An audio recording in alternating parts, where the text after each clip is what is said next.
নমস্কার তোমাদের সবাইকে, কেমন আছো তোমরা সবাই? আশা করি তোমরা সবাই খুব খুব ভালো আছো, আর আমিও কিন্তু খুব ভালো আছি। চলো তাহলে কালী পুজোর দিন আমি কি কি করলাম, কোথায় গেলাম, কি কি খেলাম, আর কি কি অকর্ম কুকর্ম করলাম তোমাদের সাথে সকলটা শেয়ার করব। আর এই ভিডিওটা না দেখলে কিন্তু একদমই তোমরা মিস করে যাবে। চলো তাহলে ভিডিওটা শুরু করা যাক। প্রথমেই জানাই আমি অনিতা, আর আমার একটি নতুন ব্লগে তোমাদের অনেক অনেক স্বাগত। কালী পুজো মানেই হলো খাওয়া, ঘোরা আর ঠাকুর দেখা। চলো তাহলে ভিডিওটা একদম কালী পুজোর দিন সকাল থেকেই শুরু করা যাক। কালী পুজো মানেই ভূত চতুর্দশী, আর ভূত চতুর্দশী মানেই 14 শাক খাওয়া। 14 শাক না খেলে আমাদের বাঙালিদের মতে একদম ভূতে ধরে নিয়ে চলে যাবে। সকাল সকাল এখানে আমি থালি নিয়ে বসে পড়েছি আমার সকালের মেনু নিয়ে। আর এখানে মা প্রচুর কিছু রান্না করে ফেলেছে সকাল সকাল। এখানে রয়েছে ভাত, এখানে রয়েছে ভাজা, আর এখানে 14 শাক যেটা মেন, আর এখানে রয়েছে উচ্ছে ভাজা, আর এখানে রয়েছে মানে নানান রকম তরকারি, আর এখানে রয়েছে শসা, আর এখানে আলু দিয়ে পুরো একদম সাজিয়ে গুছিয়ে দিয়েছে। এই হলো আজকের আমার মেনু।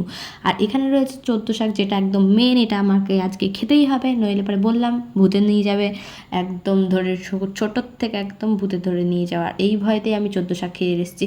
আর এখানে রয়েছে আমার থালি সামনে, আর তার আগে আমি এই জলটা পান করব, কেননা এই জল আমাকে খেতেই হবে। প্রথমে খাওয়ার আগে আগে জল খেয়ে পেট না ভরলে গাইস এটা বাঙালি হলোই না। জল খেয়ে পেট ভরে নিয়ে চলো তাহলে এখন খাওয়া যাক। আর এখানে আমি প্রথমেই মাখিয়ে নিচ্ছি 14 শাক, যেটা একদম ফেমাস 14 শাক, ভূত চতুর্দশীর 14 শাক। আর এখানে তারপরে আমি যেটা উচ্ছে খাচ্ছি, 14 শাকটা খেয়ে ভালোই লেগেছে। আর এখানে উচ্ছে খাওয়ার রিয়াকশানটা ছিল একদম আমার জঘন্য, কেননা উচ্ছে গাইস আমার একদম পছন্দই না। তারপরে আর কি বিকেলবেলা একদম রেডি সেডি হয়ে বেরিয়ে যাব এখন ঠাকুর দেখতে। আর বোন এখানে থাকার কথা, কিন্তু এখন বোন নেই, কেননা ও আগে আমাকে ছেড়ে একদম ঠাকুর দেখতে চলে গেছে। আর এখানে মা আর আমি রেডি হচ্ছি ঠাকুর দেখতে যাব বলে। আর কালী পুজো মানে একটু সাজুগুজু না করলে তো হবেই না, তাই জন্য একটু সুন্দর করে সেজে গুজে একদম রেডি হয়ে নিয়েছি। আর এখন বেরোবো মা আর আমি। তার আগে একদম মোমবাতিগুলো তো বাড়িতে জ্বালাতেই হবে। আর এখানে মোমবাতিগুলো আমি আগে বসিয়ে নিচ্ছি, কারণ এখানে আগে মোমবাতি জ্বালানোর পরে একদম নিভে যাবে, কেননা একবারে না জ্বালালে। তার জন্য আমি এখানে মোমবাতিগুলো আগে সুন্দর করে বসিয়ে নিয়ে তারপরে এখানে আমি মোমবাতিগুলো জ্বালিয়ে দিচ্ছি। আর এখানে মোমবাতি জ্বালাতে গিয়ে আমার সাথে হয়েছে একটি অকর্ম কুকর্ম, যেটা আমার না করলে একদমই হবে না, কেননা কালী পুজোর দিন আর আমি একটা অকর্ম কুকর্ম করবো না, সেটা তো হতেই পারে না। এখানে আমি দেখো সুন্দর করে মোমবাতিগুলো জ্বালাচ্ছিলাম, আর তারপরেই ঘটে গেল আমার সাথে একটা ঐতিহাসিক মুহূর্ত, যেটা তোমরা এখন আমার সামনে দেখতেই পাচ্ছ। একদম হাতটা একদম পুড়িয়ে নিয়েছি, আর ছ্যাঁকা খেয়ে একদম হাতের অবস্থাটা আমার একদম বুঝতেই পারছো। তারপরে আমি আবার ঘাত তারার মতো মোমবাতিগুলো আবার জ্বালাতে শুরু করে দিলাম। জ্বালিয়ে একদম সুন্দর করে বাড়িটাকে সাজিয়ে গুছিয়ে একদম দেবো আমি। ভূত চতুর্দশীর দিন একদম বাড়ির কোনায় কোনায় মোমবাতি ধরাতে হবে, কারণ যে কোনোভাবেই যেন ভূত কোনোভাবেই আমাদের বাড়িতে না ঢুকতে পারে। গাইস তোমরাও কিন্তু ভূত চতুর্দশীর দিন একদম বাড়ির কোনায় কোনায় মোমবাতি জ্বালিয়ে নেবে, কারণ মোমবাতি না জ্বালালে ভূত ঢুকে পড়ার আশঙ্কা কিন্তু রয়েই যায়। আর দেখো চারিদিকে আমাদের একদম আলোকিত আলোকিত, একদম কালী পুজোর দিন বলে কথা, বাড়িটাকে একটু সুন্দর করে সাজিয়েছি। আর এখন চারিদিকেই দেখো সবাই কিন্তু লাইটিং লাগিয়েছে, আর চারিদিকটা পাড়াটা কিন্তু দারুণ দেখতে লাগছে, একদম সত্যি কথা।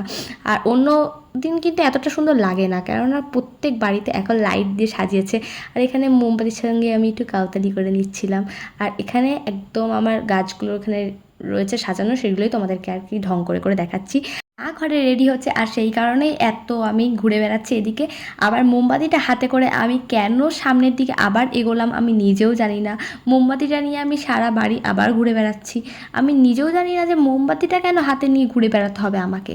আর দেখো আবারও চলে এসেছি আমার সুন্দর বাড়িটিকে আবার দেখাতে, আমাদের একদম রাজপ্রাসাদ।